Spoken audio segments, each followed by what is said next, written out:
3 years ago, I invented a holiday that I call Pridesgiving because I want to be able to celebrate Pride my whole life, but I don't necessarily want to like be drunk on a weekend every summer for the rest of my life, and that's like how I celebrate my community.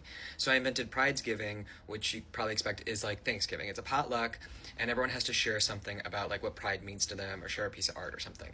And this is what I wrote for my banquet this year. So I'm transgender. I came out in high school.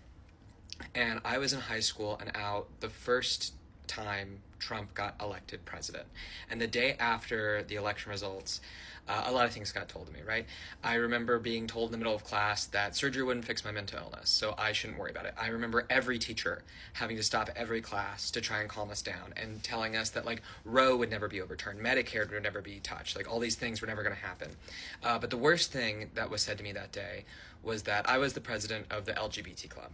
And this kid who was out as a trans girl to me and like maybe two other students came up to me and goes, well, I'm never going to come out now because it's too scary.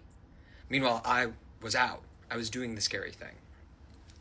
And I graduated high school. I moved out of that city and that state, and I went to college, and I had more friends and I had more fun than I'd ever had before, but I also got really angry.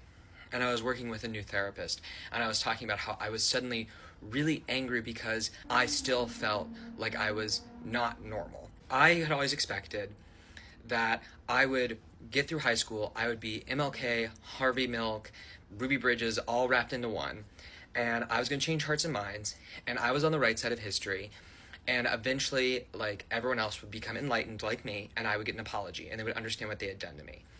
And I still felt odd. I still felt othered. And she told me that I was always going to feel abnormal.